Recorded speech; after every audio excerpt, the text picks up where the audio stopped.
Well, this is session number 4, and we've been talking, or my name is Jim Caseman, rather, and we've been talking about the life of the Casemans.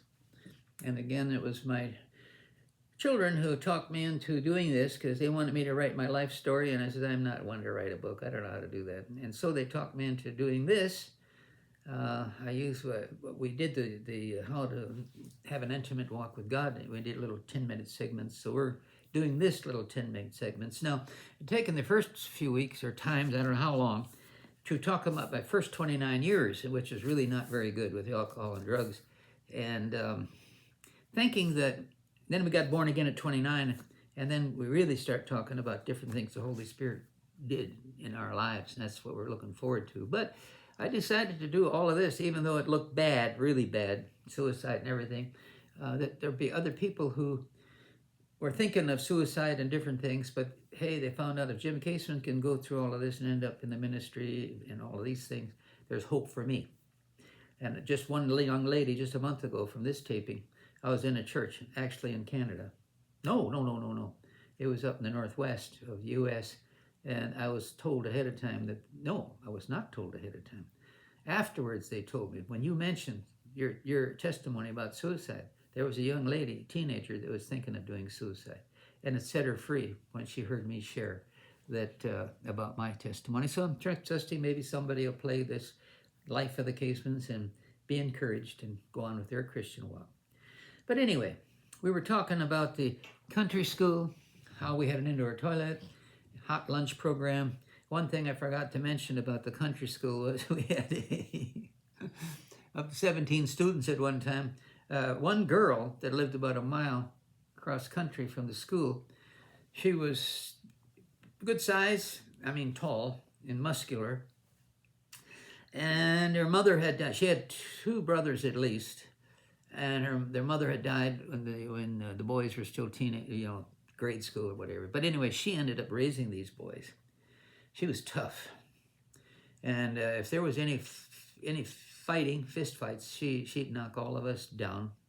And as snowballs, she could make snowballs that would make your head dizzy. She'd hit your head and you'd be dizzy. She was a bully.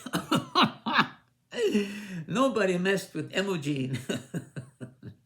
That was the other thing I remembered. And then the other thing I remembered is there were huge snowbanks blocking the highway. It was a state highway it was a highway anyway. It must have been a state highway going past the school.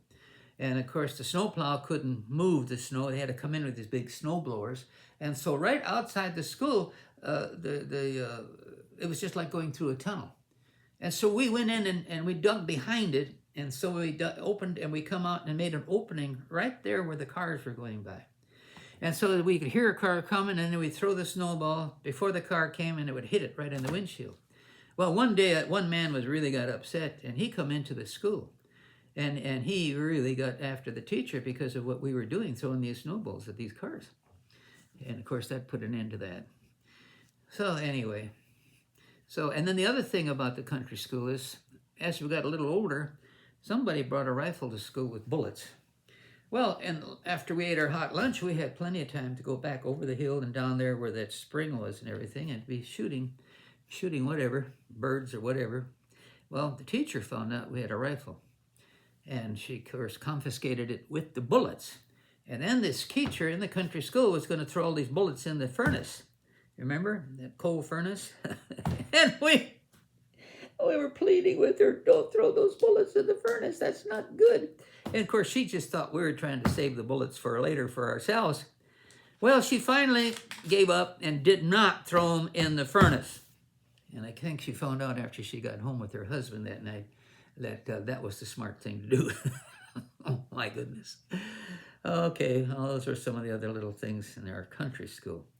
All right, then we went from the country school and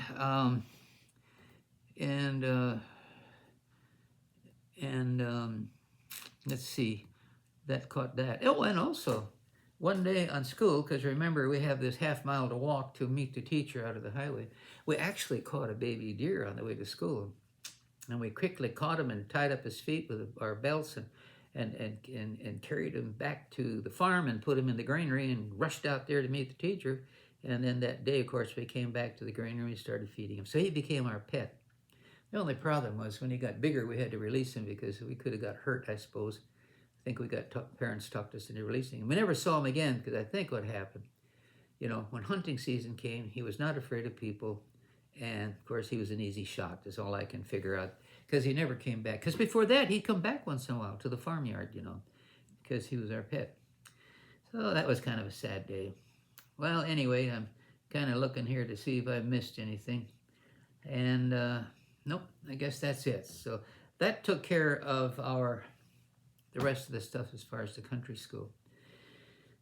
And then I already mentioned that as we got along, you know, 8, 9, 10 years old, that we were driving tractors, driving trucks and all that stuff on the farm. And of course, we also used horses to do a lot of farm work in those earlier years. We used the horses for the plows and the cultivators and for cutting hay and raking hay. And we would have these big hay stacks that we'd form in the field. We'd come time to load them up in the hay rack, we called them, and bring that big hay rack back into the farmyard. And we'd park it at this end of the barn. Now, before we started putting the hay in the hay rack, we laid rope slings in there.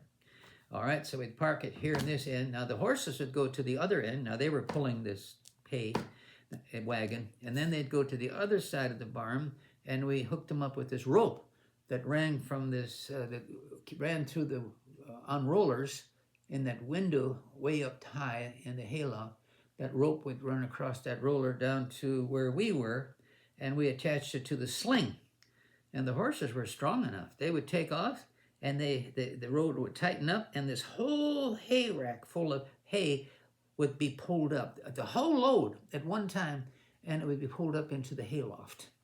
And we would fill up the hayloft all the way to the ceiling that way. But horses were used for everything, and for raking and all that stuff. And then eventually we got this Model D tractor, and we started gradually, you know, getting more and more things done with tractors, but that took some time.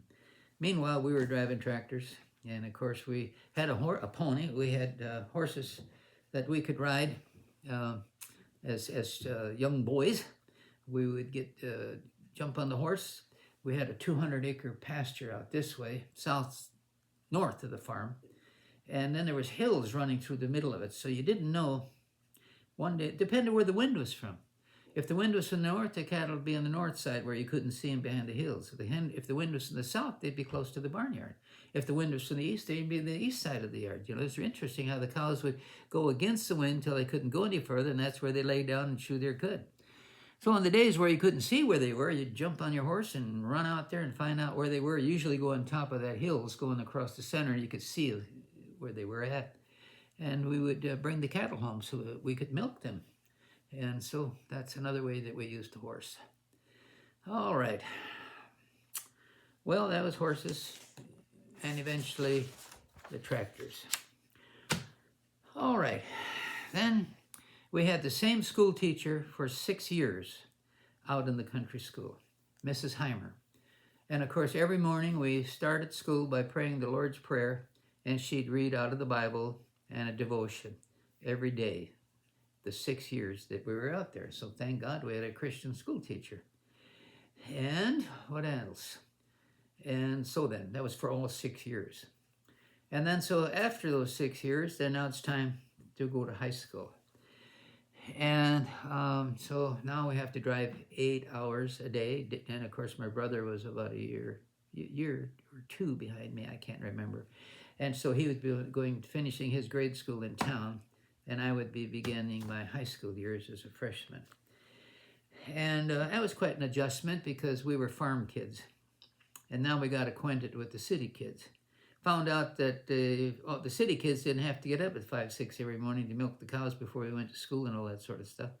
And found I always assumed everybody had to work like we did, but it wasn't that way. And so then that was an adjustment. And so then what else? And then the superintendent of the school in those years, he had a strap that he had in his office. And it was like a belt, a wide belt And if anybody messed up, they got sent to the principal's office, and he would whip us with that belt. You don't hear about that anymore. Well, I see that our time ran up. And bless you. We'll see you in the next session. Praise the Lord.